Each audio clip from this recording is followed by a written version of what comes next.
This conference will now be recorded. So guys, anybody have any open questions regarding previous session? Are you guys able to set up the environment? Any questions on that? Yes, Venkat, I have one doubt. Yeah, go ahead please. How to add a Java path to AnyPoint Studio? Yeah, Java path that automatically load that the Java location and all. You don't need to worry about that. That's why I said clearly the priority. Which one is the priority? The first we have to do the Java setup. Okay, and then we have to do class path also. We have to do class path. I'll show right now. This is how to set up the class path. Once you do this one, while loading the AnyPoint Studio, it will pick it up, right? So that's why in the AnyPoint Studio there is a .ini file, right? So here we have to add the JRE location. That's the one you have to add it. So that way it will identify that with the Java location and all while creating a project, right? So the location also it will come, right? I'll just show you that path. First we have to set up the Java. Once you installed it, by default nowadays IT team will take care to install the Java by default each and every machine. So once you open that one, see program files, usually the Java they will set up into C drive, right? You can see these two folders, right? According to our recommendation, the 1.8 under any version is good, guys. You can see my version is 201 under 1.8, right? So whatever the latest you can consider it, but it should be 1 point, not the latest version is 10 also there Java, but don't consider that one 1.10, 1.10. But actually it should be 1.8 under that multiple version. Any version is fine. Once you've done this part, we have to set up the class path, right? So I'm using Yes. Windows 10. Under Windows 10, this is the process actually. Go to process properties, but actually you should have an admin access, otherwise you can't able to set up this one.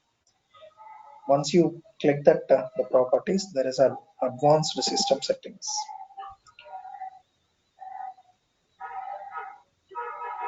Okay. It's getting loaded. Under advanced system settings, you can see that environment variable here. Under environment variable, here is the, don't set up in the user variables actually. You can do user variables also. The problem is if you set up that class path here, so it will work only your user actually. If there is a chance to join other users also in your mission, right? So they can't able to work with that, the Java, if you set up here. So that's why it recommended is set up in the system variable here itself. You can see it here. There is a two things we have to do it. One is Java underscore home you have to do it, and then path you have to do it. The first one is Java underscore home. I'm just highlighting, guys. While go through the recording and just choose accordingly. See program files Java JDK. The root folder path you have to keep it. That's about JDK. Copy this header, and create the Java underscore home. How to create it? So here is the new button. Just click the new button here. So then it will come variable name and the variable value. The paste that one whatever you copied from the address bar, and then make it a Java underscore home with capital letters on the top. That's the first one. The second one is the path. There is a path, you can see it here. Similarly, you can click new and then add path also. So here you can see the Java underscore home slash bin, right? By default, it won't be there, guys. We have to click a new here, so it will reflect here. So that percentile Java underscore home percentile slash bin. There's a thing. These are two things we have to set up it, right? Once you've done that part, so then go to your the command prompt, and then you might know how to test the Java is working or not. The Java C, it should show some information. Similarly, Java. If we say like this, the Java is not recognized in internal external command, that meaning, so you did some mistake in the class path setup. If it is working properly in the command prompt, so then we are good with the class path. Once we done that one, right, that's the class path setup of the Java. The next one is AnyPoint Studio, right? So once you download that one, you'll try to start with the shortcut, right? when you try to start the shortcut, I'm just opening that shortcut. So 7.3.5, latest is 7.4.0. So here is the AnyPoint Studio. Under that there is a AnyPoint INI file, guys. I'm trying to highlight that line. So which line we have to add it. The problem is this AnyPoint Studio, this particular line is missing, guys. -VM, this line number 6 and 7, right? These two are missing in the INI file. You have to add it manually, right? You can see it here. My version is 201. So take that one till here, till bin, right? After that, you have to add this java w.exe. These two lines you have to add it. Otherwise, your AnyPoint Studio, it will say it's not able to identify that the JDK part, something, some kind of Java JVM issue it will show you guys. So once you add that one and then save it, or else you can take the backup of this INI file also. Take the backup of INI file and then overwrite with this content, whatever I'm just highlighting, two lines, right? So add these two lines and then it will work. So you can able to start it, right? So any other questions, guys? Hope I answer his question.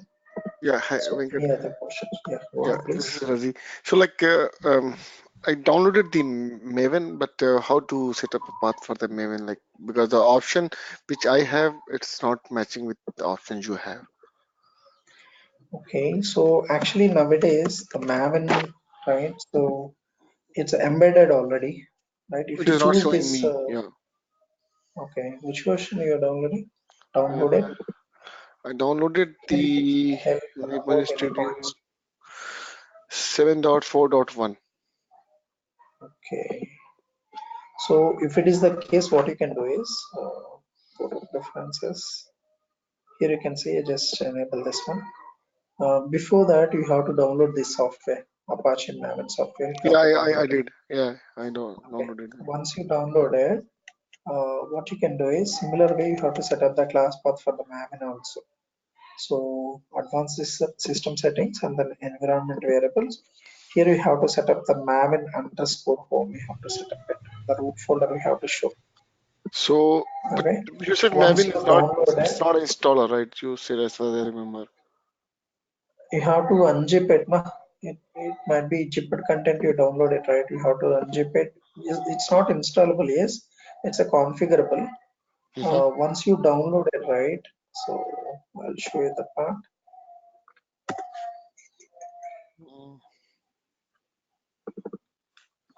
Surface. You can see it here. This will download like a zipped content, right? You Mm-hmm. have to unzip that one, right? This is the unzipped one, right? Mm-hmm. Once you unzip it, right? So this path you have to keep it into the class path. Otherwise, it's not able to recognize it, right? So how we done with the Java, right? Similarly, we have to set up the Maven underscore home. The root folder we have to keep it. Similarly, the second step is the path. The path also we have to add it. Otherwise, it's not able to download the dependencies also. Okay, That's the I'm doing path, that right? right now. Yeah. Till bin I have to give the path, right? Correct. Till Maven underscore This home. is the first step, Maven underscore home. Similarly, keep it, the path is Maven underscore percentile Maven underscore home percentile slash bin. Okay, I added that one. You can see it here, the Maven underscore home percentile slash bin. Once you're done with that, and the next step is go here and then show the path. Here also you have to show the location browser option. Show that your Maven root folder. Just a second, I'm doing that. Okay. Any other questions? Those. Can you mute yourself, please? Any other questions, guys? It is still not showing Maven in the preferences. Search for Maven. It's not showing. Yeah. So what I did, I basically set the path Maven underscore home, and you said I need to mention that set No, something? before that, that is later actually. First of all, in AnyPoint Studio, you're not able to see this option, Maven No, option. no, no. Can I share my screen if you don't mind? Yeah, sure. Oh, how can I share my screen? Razi, right? And you see Yes. the presenter. Yeah, share the screen. Let me know when you're able to see my screen. Yes, you can able to see. Go to Windows. Go window or Mm. click on the on preferences. Search for Maven now. Okay. This is the version I wish I have. 7.4.1 now.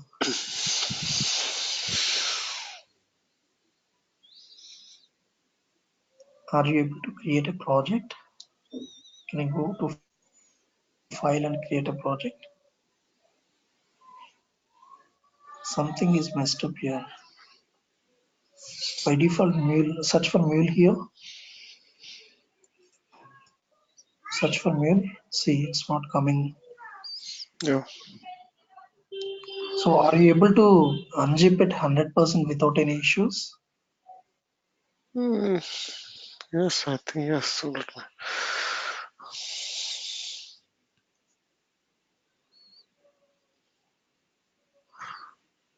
Here it is.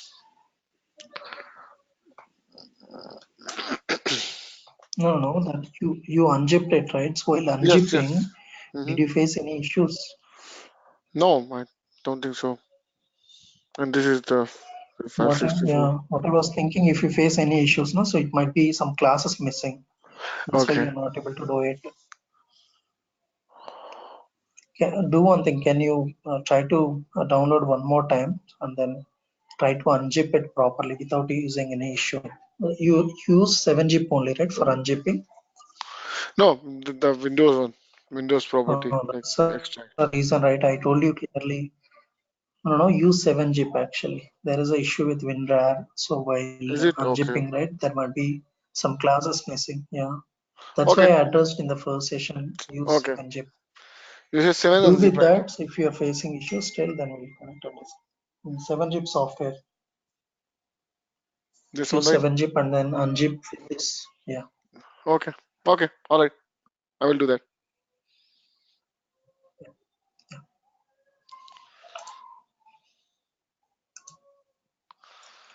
So anybody have any other questions, guys? The issue with the AnyPoint Studio unzip, guys, it might be even if you miss any issue with any class related to that particular thing, right? So for example, the classes related to debug or else it's a dot classes basically. If you miss anything, that particular the module it won't work. Okay. So if you're good, then let's try to create a project and then we'll play with around, guys.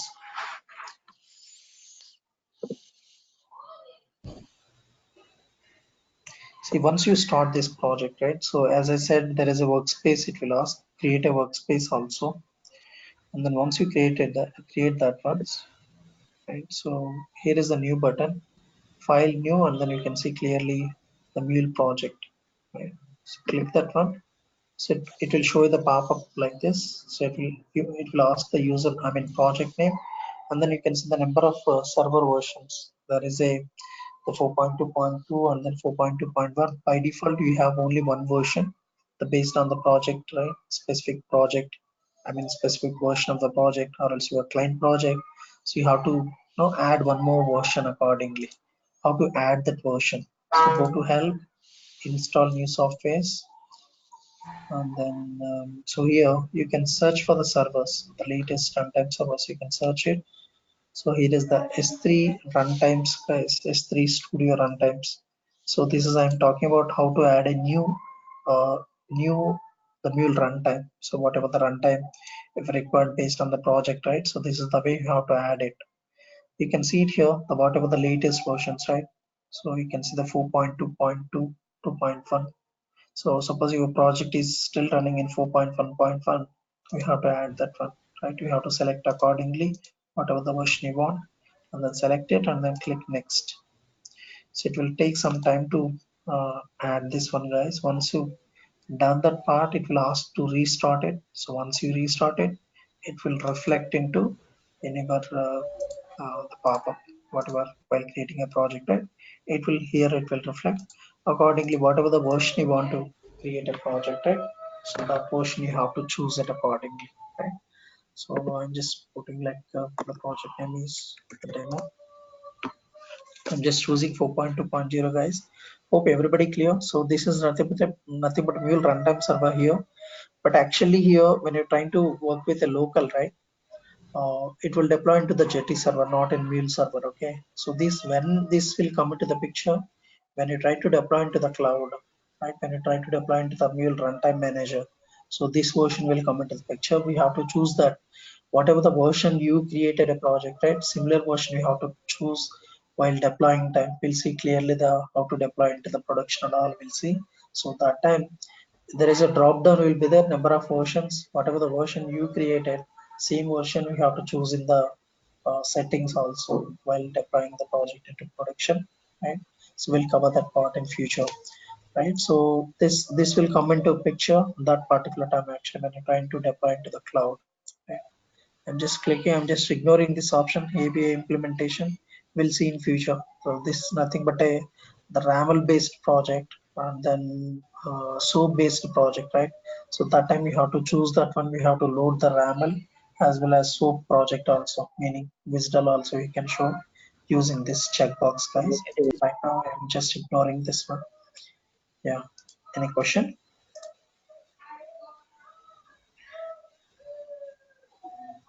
Can you hear me Actually, Venkat, properly your now? voice is breaking, Venkat. Okay. Now, okay.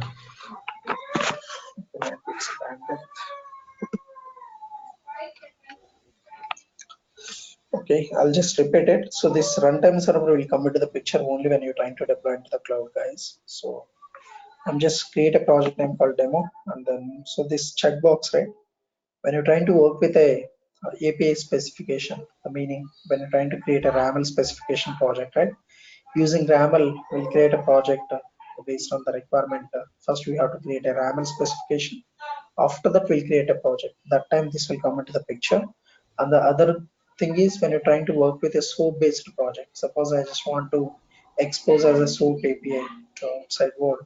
That time, we have to load either it's a RAML specification or either it's a WSDL file. So that time, you have to choose this option, guys. I'm just ignoring right now. So this is the location where I'm trying to create a project. So that's what we spoke about, that package, I mean workspace, right? That's the thing. And then I'm trying to click finish button, guys. The project get created. It will take some time and that create it.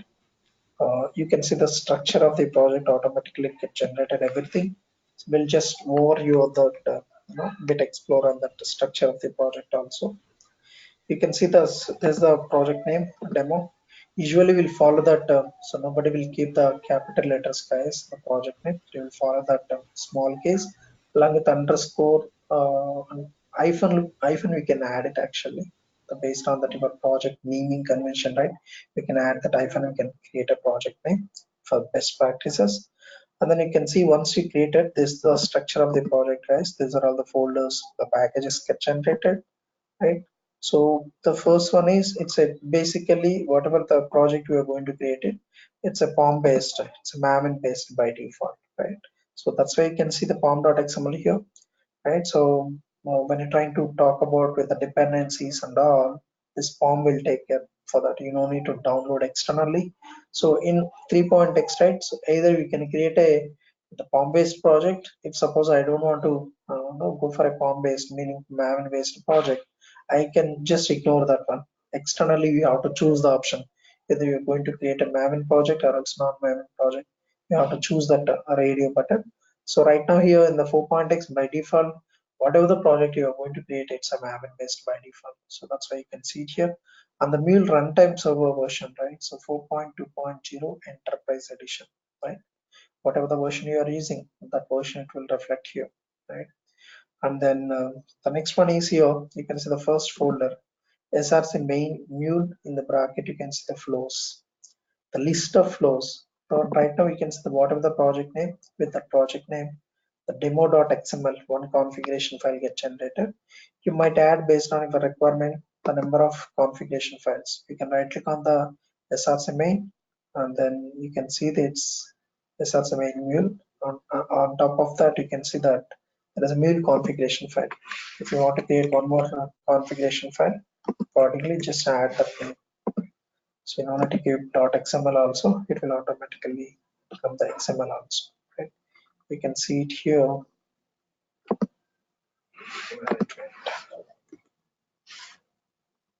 I added somewhere else, I guess.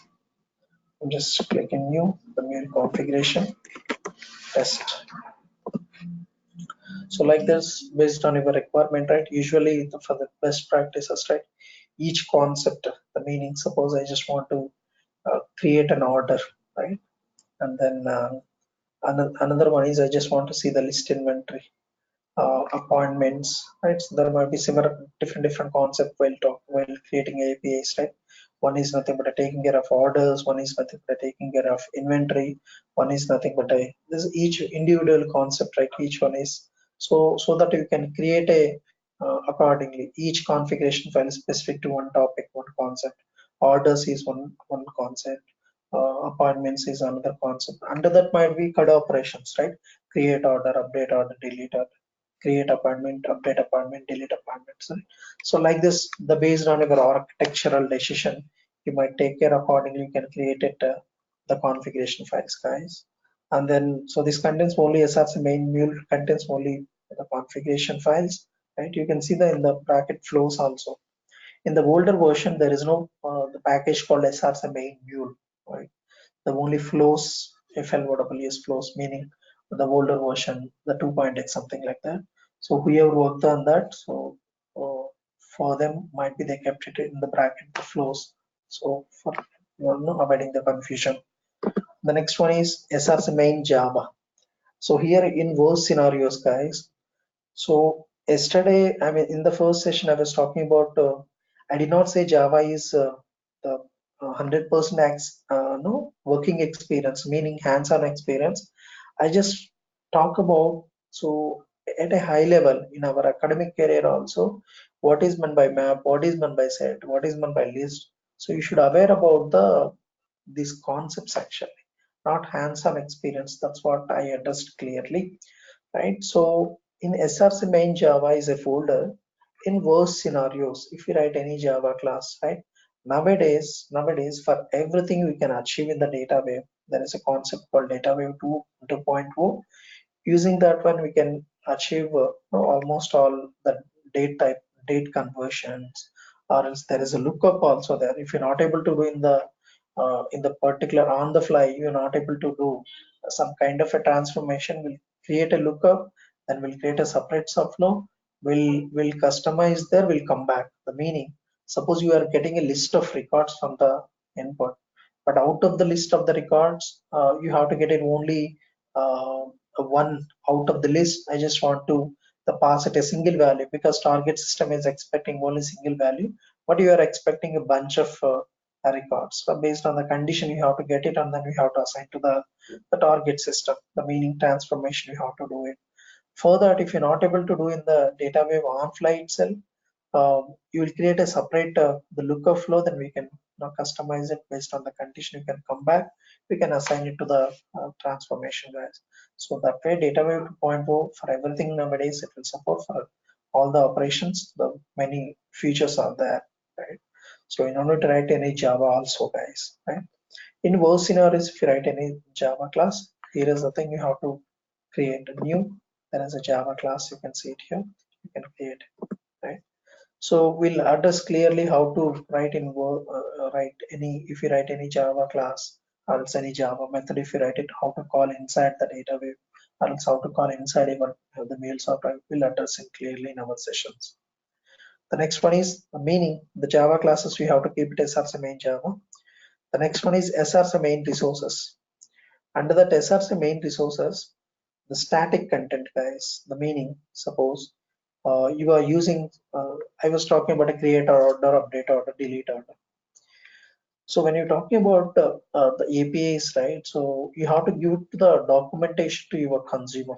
The meaning, so you are not exposing to a single customer, right? You might implement as a generic way. So right now we have a 10 clients. In future, it might be increase the number of clients, right? We can't share every, no, if you through email or else this is the API, this is the request URL, this is the way you have to pass the input, this is the response I will provide you, right?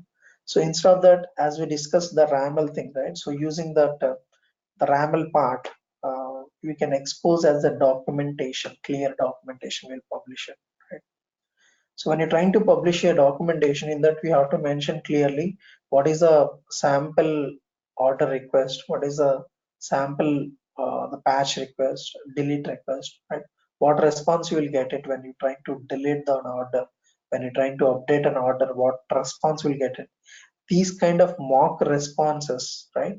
Mock requests, you have to keep it into SRC main resources. There is a folder called API get generated automatically. Under that, you have to keep it the RAML, this JSON schemas, JSON files, or XML files, whatever you have, the mock data you are using, you have to keep it under SRC main resources, guys, right? The beyond that, suppose you might use some visual files, right? Using that visual, you are trying to publish as a SOAP API. So all these content, static content, you can make it into the under SRC main resources, right? Apart from that, so there is a log4j.xml, you can see it here. So here, specific to logging mechanism, so you don't need to add any dependency for that, guys. Usually, if you talk about any technology, you have to add log4j file dependency, you have to add it, right? So here, it's get embedded already, the log4j dependency. So whatever you want to do is that you can enhance it here. Suppose I just want to show only the debug level and then error level in production, right? Instead of showing all the info level, the meaning, there are different levels of the logging mechanism, right? Meaning info level, warning level, trace level, debug level, error level, all these things, right? You can enhance this one. So whatever you want, right? According to your project requirement, we can enhance this one. Another one is, so here it's a rolling file, right? So here there is the MuleSoft the constraint or limitation. In the server logs, we can hold only 100 MB at a time. 100 MB you can store it actually. Beyond that, what it will happen?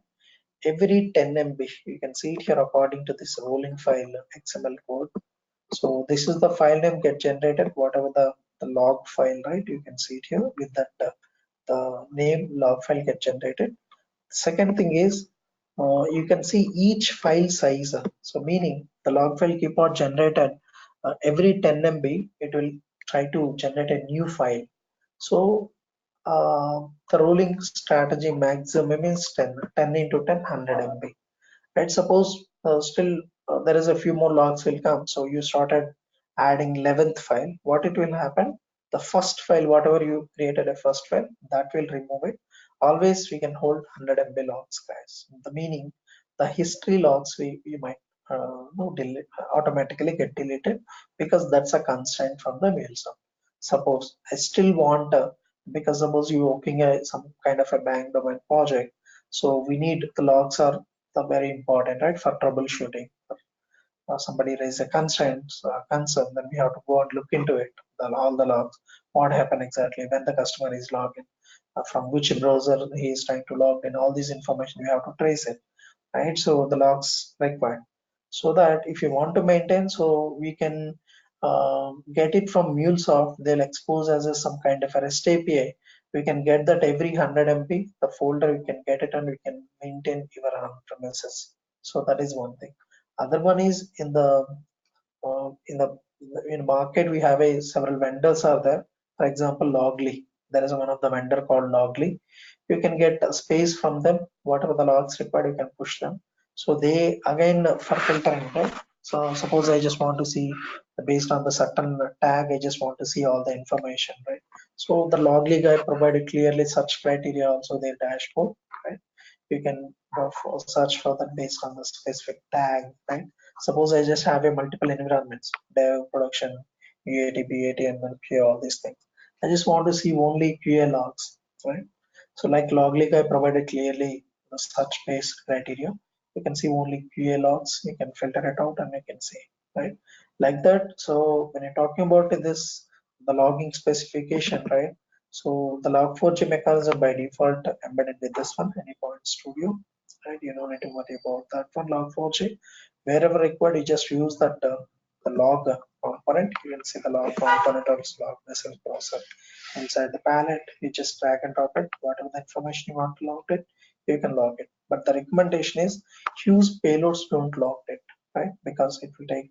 So the logging mechanism will work with a asynchronous manner, even though don't display whole payload, right? So that's a logging mechanism. So the next thing is under SRC main resources, you can see the log4j. So if you want to do any modification, you can do it accordingly. The next one is SRC test slash Java, right?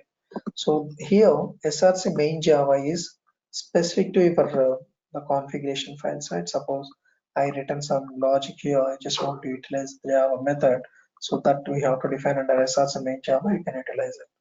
Suppose in our test cases, right? Usually here SRC test a minute. You write some minute.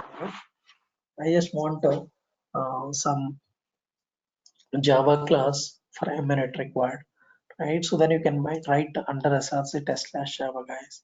So whatever the SRC main Java, it's specific to your main flows. SRC test slash Java is specific to your a minute flows. Okay. The next one is SRC test resources. Here you can see SRC main resources is specific to your main flows, right?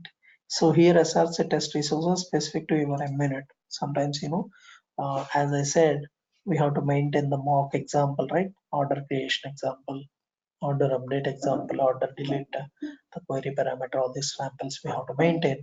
So that information of the request and response we have to place it here also, because when you're trying to execute over a minute, suppose you just mention a order creation flow, right? We have to write a minute test cases for that, and then we have to execute a minute order creation flow. When you're trying to order creation flow execution, it might need the order sample example, right? So that information we have to keep it all the things under SRC test resources, meaning whatever the samples we have to keep it. So here also you have to maintain, guys, SRC test resources also you have to maintain, right? So that it will utilize by every minute, right? That's the thing. Another one is this is the libraries, HTTP libraries, and then JRE libraries, and then next one is socket related libraries, Mule server libraries, right? Yes, so this target actually. This target folder is every time the regenerating, whenever you're trying to compile it, it will get removed and then it will try to create a new one freshly, right? That's about that. And then Mule artifact.json. So this is the file where you are trying to maintain the version, right? And then here we can the maintain the environment properties also, but actually it's not recommendable. You have to create a separate folder under SRC main resources, then we'll maintain the different properties file based on your environment. Suppose if you have multiple environments, we'll create a dev.properties, production.properties, QA.properties. Like that we have to create external files, so then we have to utilize it. So we'll see in future, guys, don't get confused. So this is the project structure, guys. So anybody have any question uh, in this each package, what was the purpose for this each package? I addressed clearly. So anybody have any question on this structure of the project? So, hi, Venkat. So, Venkat, my question is like, suppose we wanted to create a flow from source to destination. Suppose we receive the XML request and we just wanted to convert into JSON and Okay. deliver to the target and going to talk with the target. So, what will be the structure for that one? Like how it works in the code perspective? Sorry, we want to read that XML and then push into the target system. Yes.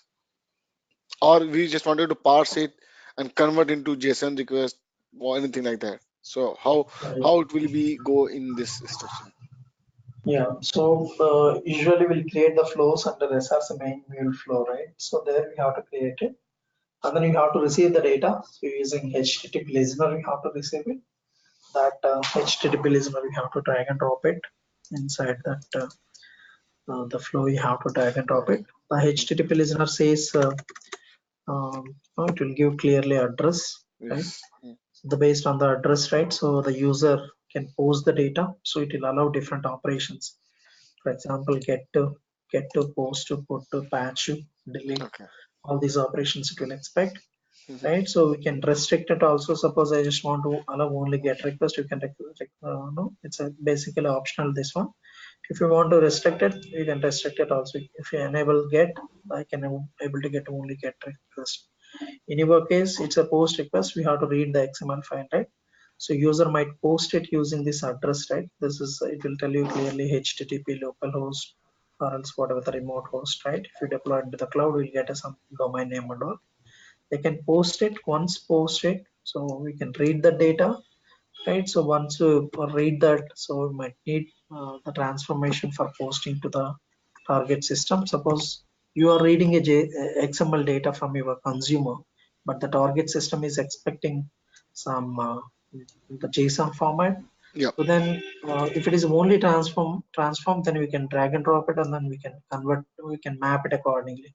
What is the field you are getting? What is the expected field? We can make it here, and then we can map it, right? The transformation is not only just the mapping the field. You might need some kind of a data type conversion. Suppose you are getting like a string format, the target system is expecting a data type format, right? So sometimes you are getting a list of values, but the target system is expecting only one value.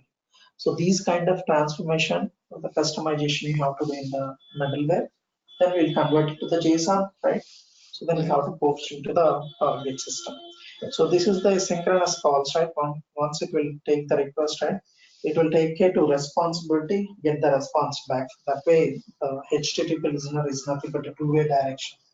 It will Mhm. take the request, it will responsibility, and have to send back the response to consumer back, right?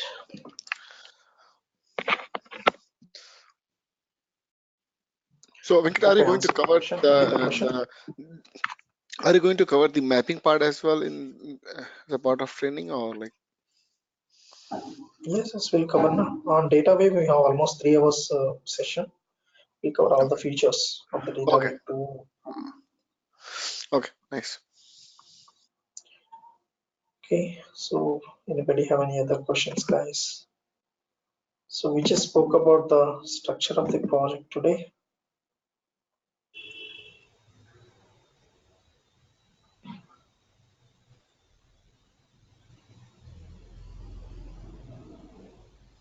Okay, so that's all for today, guys. We'll continue the session tomorrow. I just have to sign off. Is there any other question? I will address that one. If you don't have any question, we'll wind up the session, guys. We'll continue the session, and then we'll start playing tomorrow, guys. This how to take the payload, and then we'll process, and then how we'll get back the response. All these things will start tomorrow. So we'll start with query parameters, how to read the query parameters from the user, how to create a variable, how to read the data from the consumer, and then give it to the next level. So we'll play with around. At least we'll try to log that information until we discuss the DB connector and all. Okay.